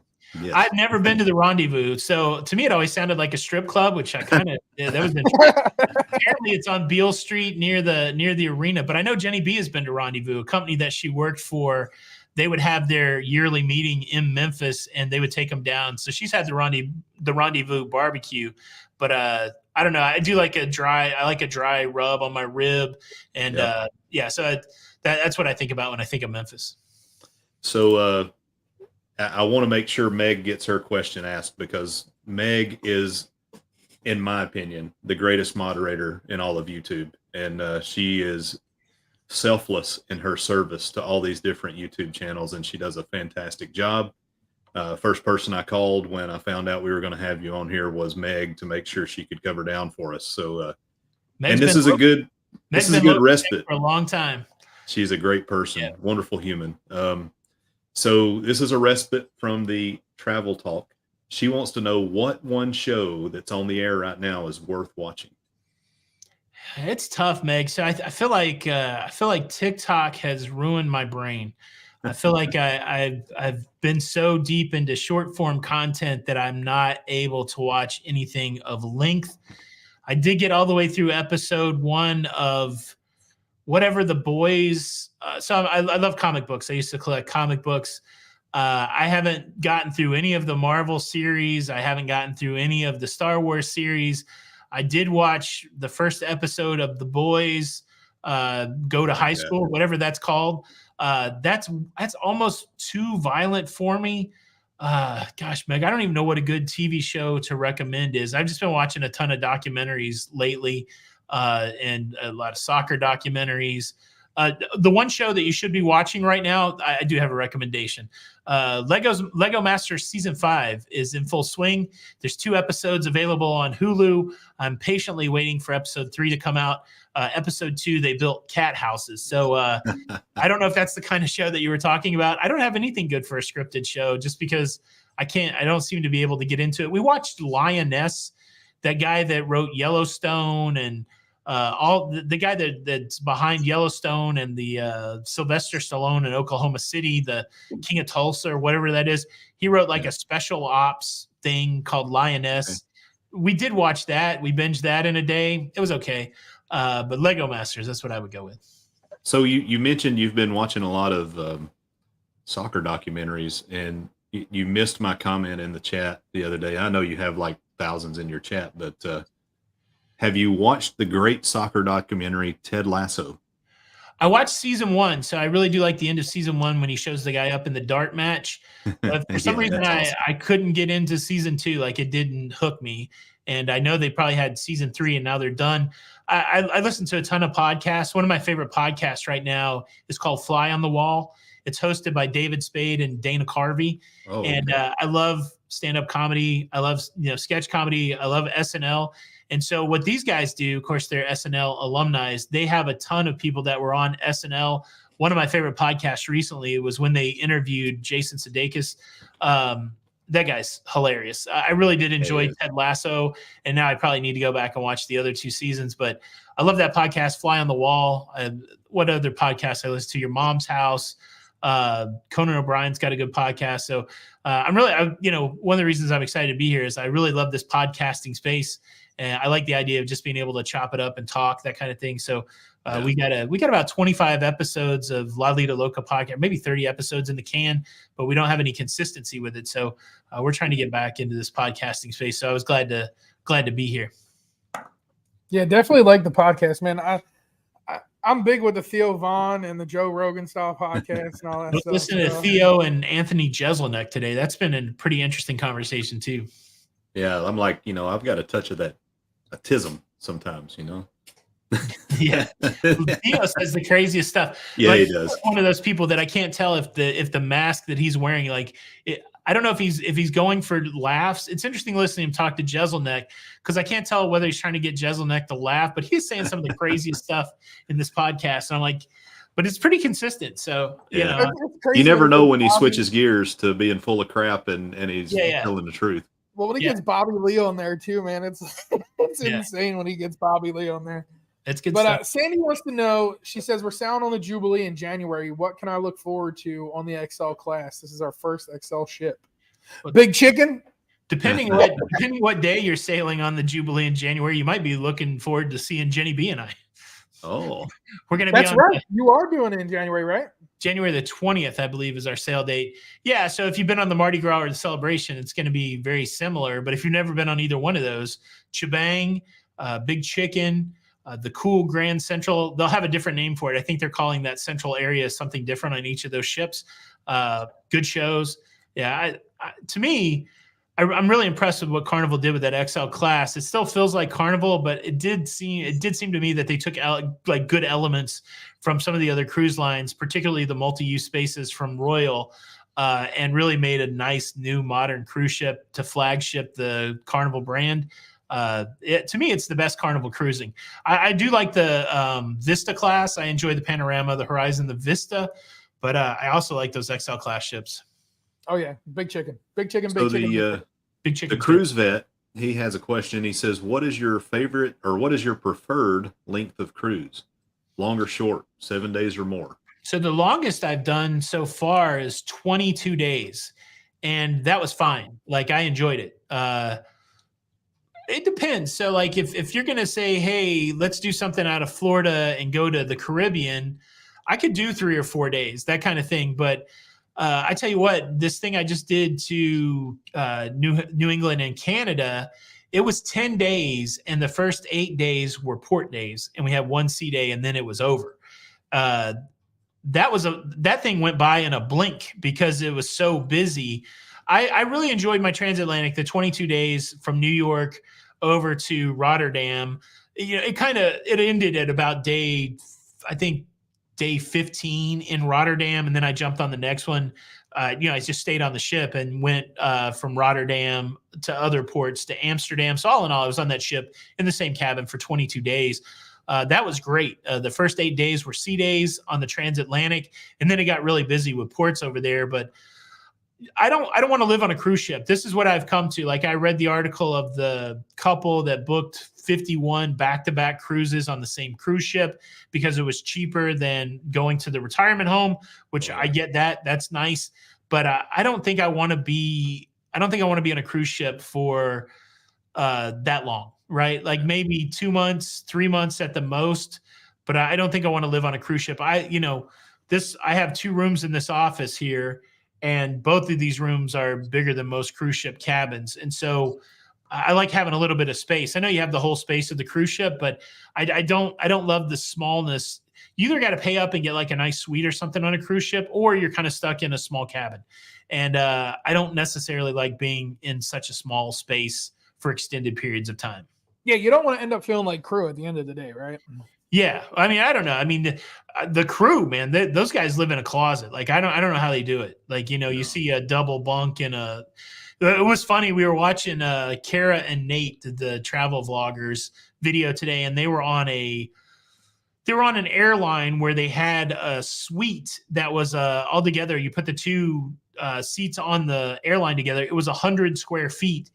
And that was larger than the cabin that I stayed on that NCL ship when I went to the solo cabin. And I'm like, there's no way I could do a month in this 100 square foot, no window cabin. So yeah. I don't know how the crew members do it, because I think they stay in the space smaller than that, and they double up in it. So yeah, and they double up in majority of them. Yeah, it's tough. So Tony, we have 3 more questions. Okay. Are you good to take those 3, or do you need to cut loose? This. I'll sit here till 10 o'clock. If you guys want to go to 10, I'm okay. So, and a lot of those crew cabins, man, they double up, but they all share 1 bathroom. So you got 4 people using 1 bathroom. Yeah. I wouldn't want to follow you to the bathroom, Mike. That's what I mean. I've seen a lot of those rooms with, like Chris Wong vlogs and all that stuff, and he showed like some of those cabins, and I'm like, man, I don't know if I could do that. It's such a weird thing because this is a challenging topic a little bit. Is crew members, obviously cruise ships are not flagged in the United States. They're not, most of these cruise companies are not incorporated in the United States. Of course, they do have corporate headquarters, but they're not subject to U.S. labor laws. And so as Americans, like, poverty to us still usually includes a big screen TV and an Xbox, right? Yeah. And the wild thing for me is, like, you meet crew members and they love the opportunity that they're getting on cruise ships, even though as we look at that opportunity where you get to work 7 days a week for 6 months at a time and live in a real tiny cabin, I think a lot of us look at that and go, wow, that's tough. For a lot of these crew members, this is a great opportunity, a greater opportunity than they would have where they come from. And so it's a weird contrast as people who are basically on vacation and these other people that are, trying to work through the best opportunity that they have for themselves. So I still struggle with that. I don't know what, I try to make sure I'm nice and that I tip well. And, but it's a weird vacation type that we jump into because of that dynamic for me. So. Yeah. And, I'm glad you mentioned that, because 2 things we've learned while sailing. So, first off, all of those folks send almost 100% of their money back home. So make sure you tip, and you tip well. And, everybody's entitled to a bad day. And we try to tip before and after for our room stewards, and, for excellent service, anywhere else that we find it. And that's not us tooting our own horn. That's just saying, hey, help these folks out, because some of them are from places like Honduras and India that have severe poverty. But the other thing is, and what I found funny was when we were on Symphony of the Seas, and this was last year, there was a lot of talk about fairness in pay on cruise ships. So we were talking to a young man from Lithuania that was our bartender, and we're like, so not Lithuania, he was from one of the Eastern European countries, maybe Ukraine. I think you said it was Romania. Was it Romania? Yeah. So, Romania. I asked him, I'm like, so how do you feel about you guys and your pay? And he's like, well, actually, I would prefer it stay right where it's at. And he said the reason why is we may start getting Americans taking our jobs because Americans will now work. Right now, most Americans will not do it for the rate of pay. Right. But, their rate of pay is astronomical compared to what they could get in their home country. So a lot of times it's like, us Americans living in a first world country don't understand the third world problem, and we want to help. And it may not be help that we give. Yeah, that's true. That's the hardest thing. And that's the thing. It's rough for me too, because I still believe, I wish that cruising, all the costs were included. Like I didn't have to decide how much to tip somebody, because again, I just want to go travel. I don't want to figure out, labor and all that kind of stuff. But we do find ourselves in that situation a little bit. Yeah. Yeah. So Lovey, and this goes back to the topic that you talked about earlier on age percentages of viewers. He says most of his are 35 to 60. What do you experience? Yeah. So shoot, I can pull it up. Hold on. I'll give you the exact percentages in just a second. Hold, please. Let's see. For the last 28 days, the audience, what does it look like demographic-wise? It looks a lot better than mine. All right. So I've got 13 to 17 years old, 0%. 18 to 24 years old, 0.7, not even 1%, 0.7%. 25 to 34 years old, 4.4%. 35 to 44, 11.7%. 45 to 54, 22.3%. 55 to 64, 29.5%. And 65 plus is a third of my audience, so 31.4%. I wouldn't have figured that. I wouldn't have thought that at all. Oh yeah, I'm big. I'm big with people older than me because I'm the youngest, right? But that's the wild thing. So like I try to tailor my pop culture references along these age demographics, because for me, part of the way that I try to invite people to come back to the videos are by establishing connection points, right? So cruising hands, it's a connection point. The hey, that's a connection point. Some of the things that I do is really all about making connection points. And, the wild thing is I do kind of get bored with my own jokes sometimes. So like things will fall out of favor in my mind. Like I don't punish people anymore, but a lot of people love the punishment. So it's a weird thing. And again, my thumbnail design comes a lot with this idea of what do people, 30% of the people are 65 plus. What do they need from a thumbnail? It's going to be different than what, a young person needs. So it's interesting when you look at those kind of things. And of course, more women watch me than men. I hate to say that in front of my wife, but I'm big with the ladies. So how about that? You're good looking. She's never going to come get me. She's never going to come get me now that I say that. I got more men watching. Hat you got on backwards, man. 78%. Dig it. Well, the problem for me is I usually take a nap in the afternoon, so I have hat head. So, Cruising on the High Seas has a question. He actually has like 3 questions in here, and one of them I think he'll have to go back on the replay to get, because I don't want to ask you to repeat that one. But Rob, he talks a little bit about growth in the early parts of the podcast, but he wants to know, how do you get on so many cruises per year? Pay for them. Yeah. So basically, I thought there was going to be like a sentimental shout out. Like, I have the world's best travel agent in the world. She saves me tons of money. No, basically, I make a certain amount of money every month, and we take a chunk of that money and buy travel. Right? It's for us, it does become part of our business, a business expense to do some of this travel, and so that's it. I mean, it's it's all in the pursuit of creating content and having more knowledge when it comes to travel, and just go on as much as you can. I'm not advocating people going into debt or anything like that. If you can go on one cruise a month, but I did a whole series of videos early on when we were taking a lot of cruises. I think what I said, I guess the better answer is figure out a way to save more money so that you can spend on cruising. So cut out your dinners and your, coffees and, make sure you're not oversubscribed to stuff, that kind of thing. Start finding $10 a month, $15 a month, $20 a month somewhere in your budget where you're just wasting money, and then start channeling that and book a cruise and then start paying your cruise that way. Get yourself a side hustle, whether it be YouTube or Uber or anything like that. Baby. Find some other way to make a couple $100 extra a month, and then go ahead and spend that money that way. Or, in your current job, try to figure out a way to level up your skills so that they pay you more. It's just those are the basics for anything that you want to do that costs money in life. The money's there somewhere. Either you got to go make it a new way, you got to save it a different way, you got to cut it out of your budget a different way. But it's all about prioritization. And if you want to go cruising more, then start figuring out where you're spending your money. And if there's anywhere you can spend less of the money and put it toward cruising, do that. Or if you don't have any extra money, figure out a way to go make extra money one day a week or something so that you can go cruising more, Carousing. And here is the last question we'll throw at you. Lovey says, everyone is at the mercy of YouTube. They could change the percentage at any time.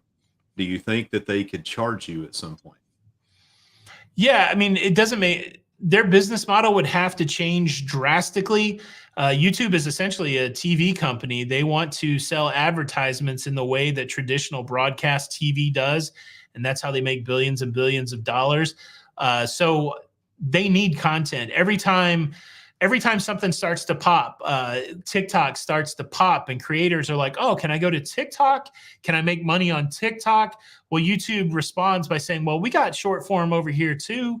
We got some reels. And so it really is a dance between, there's no way that you would be able to spin up production companies and generate the billions of hours of content that is pouring into YouTube on a daily basis. For a company to have to do that, they couldn't do it. I don't think YouTube would ever charge you to use the platform, but they could. I can't predict the future, but I believe as long as their model is selling advertisement on ad-friendly content, they're not gonna make you pay to put your ad-friendly content, in my opinion. But you never know. That's why you have to be diversified in your revenue sources. You almost have to treat it like if YouTube went away tomorrow, how would I still get my bag? And I don't think many of us consider that. I know if YouTube went away tomorrow, I would struggle. I'd have to figure out something to do, right? It's one of those things. You got to make a plan. You can't spend all your money on cruises. You got to save some money, make some investments, that kind of stuff. And almost treat it like if it could go away tomorrow. But I had this conversation with Matt from Royal Caribbean blog. I said, we live in kind of a charmed time. Matt, do you ever worry that this will go away? And he goes, I don't think that talking about cruises will ever go away. How long have we been talking about baseball? He goes, we've been talking about baseball. So he goes, I don't think it'll go away, but the mechanism for how we monetize those conversations around cruising could change, could go away. And so I think if you're just like any other small business, you have to be doing risk analysis to understand if a drastic part of your business changes, like all of a sudden you got to pay to be on YouTube. How would you adjust in that scenario? But I think right now what you see, if you watch what YouTube is doing, they're continually trying to position themselves as the place for content creators to go, not only to be seen, but also to get paid in a way that I don't see any other platforms doing. So I think it's a great question, but right now I feel like YouTube's still the best game in town for monetizing content. I think it's similar. I really think, Tony, and you may disagree with me on this, but I don't think that cruise creators have even scratched the surface, because I think that there is as big a community and as big of an audience for the cruise community as there is for Disney. And, why do we not have channels that are as large as some of the Disney creators is beyond me. And maybe it's just because we haven't hit on the correct formula yet. Well, I don't know. Like, I've thought about this a lot. Of course, if you look at my demographic, a lot of it, 30% of it is 65 or older. So if we go back a couple years when really nobody had 100,000 subscribers and they weren't getting crazy views, the idea in my head was like, well, there's just not a lot of old people, me included. There's just not a lot of old people on YouTube. And so how do we reach into this? So I think at the heyday before the pandemic, we had 28 million cruisers. I think that was like 28 million people went on a cruise, which was exponentially up from the previous years. And I think we'll get back to that again. So the question becomes, as creators, how do we get more people? How do we let more of those 28 million people know that there are people on YouTube that are making cruising content? And I always said this in the beginning when I was small, like we would, I constantly wanted to work with people because the broader the net went out, it was really a strategy for me. Let's work with everybody, and people would say, hey, how do I do this? And I'm like, you just start doing it. Make some videos, tell some friends, tell your community, that kind of thing, because I believe the only way that we're going to see huge growth in the cruising space is to get more people in the space. But yeah, I don't know if we'll ever be as big as Disney creators, but you're starting to see it. Like you're seeing growth happen quickly. Like Emma, when she puts a video up, she's getting a decent amount of views on every video. It might be once a week or once a month, but you're starting to see those kind of views that happen on other travel creators. All of a sudden you're getting 1 million views within a week or something like that. You're really starting to see that happen with those kind of cruising travel film type things. So I think it is a good indicator that cruising will be exposed to a broader amount of people. But yeah, we're really small potatoes. I mean, we're just a sub niche of travel, really. Yeah. And when it comes to views, I don't know, like my monthly view count goes anywhere between 1.8 million, and I've had at least 1 or 2, 3 million view months. But wow. If you compare that like to some larger creators, it's 20 million, that kind of stuff. So we're really kind of small potatoes in that thing. Yeah. I hope that Nauti hasn't got Bell's palsy or something up there. He's frozen. Oh, he's frozen. I hope he's frozen. Yeah. So I don't want to cut until he gets back on here, but yeah, I mean that's just interesting. I've got a fun question for you here from a Muncie channel. So I'm assuming I missed this the other night, but he said that there was a question from a couple weeks ago that says, which WWE wrestler do you think would represent each cruise line? Oh yeah. I kind of posed that question. I never really thought about it myself. That is a great question. Let's see. I don't know. So let's think Carnival. I do think like the Flash of Carnival. I think Hulk Hogan would have like, I think yellow outfit Hulk Hogan in his heyday, Hulkamania Hulk Hogan. I think he would have been a good representation of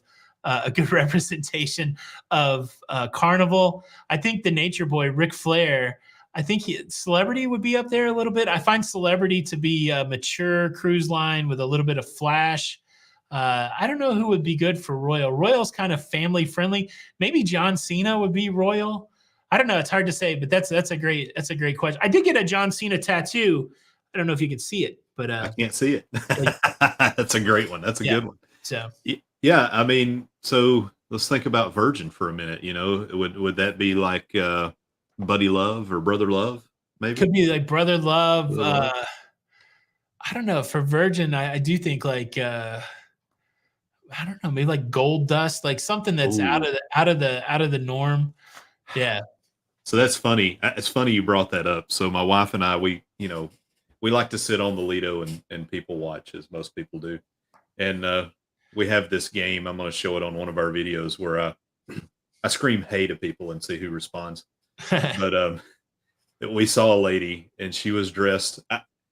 They had to have designed this one piece off of Gold Dust. They had to. It was exactly like his outfit or his costume or whatever you want to call it. Yeah. Tights. And so she walks by and I look at my wife and I go, and she's like, what are you doing? I was like, it's Gold Dust. And so we saw her several times through the day, and but yeah, it's funny. It's fun. So there's Mike. All right. So let me get this situated here.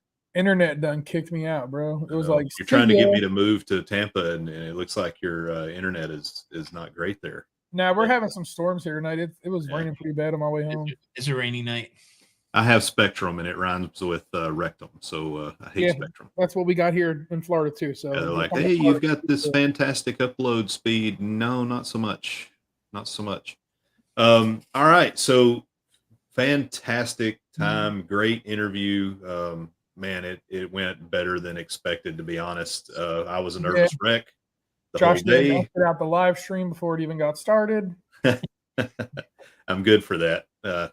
That's character, right? That's character on the channel. But thank you so much for coming on. And any parting words you would like to put out to the people?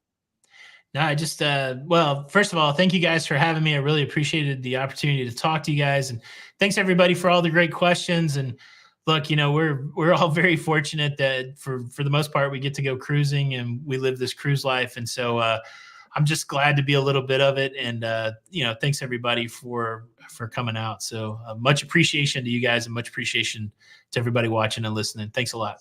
So can I have a special request before we end the show? Yeah. So can you do the cruising and give not them a clown, Mike.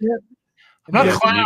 Give them a punishment. I know you don't do the punishment no more, and that's one thing I look forward to. Listen, I had a PB week last week. Okay, I went 5 straight days as first comment squad leader. That's right. I retired. I went into retirement like Tom Brady. I came back out of retirement on Monday, and I was in 2nd place. Did you finally? I'll do you one better, Tony. Can you give us a shameless plug that we can turn it? Never mind. I'm kidding. Mike, did you finally figure out that you can't type squad leader or I won't type squad leader? Yeah, I did figure it out. That's why I stopped typing squad leader. That's right. It's no fun to give a boom squad leader to somebody that already typed it for themselves. So I went into the cruising. That's all I'll give you. So let's see. Well, of course, I do it in my call to action. But look, if you want to stay up to date with everything going on in cruising, make sure you check out the Pier-to-Pier podcast weekly on your favorite podcast platform and here on YouTube. You're the man. You're the man. Thank you so much. Thank you to the Pier-to-Pier crew, the Moonlight Mafia, and the Nauti crew for showing up in mass, and obviously the Lido Loca crew. So, see, I said it, Lido Loca, the Lido Loca crew. Shout out to the Loca fam. Much love to the Loca fam. Loca fam. So, yes, Loca fam. Thank you all so much, and we are out.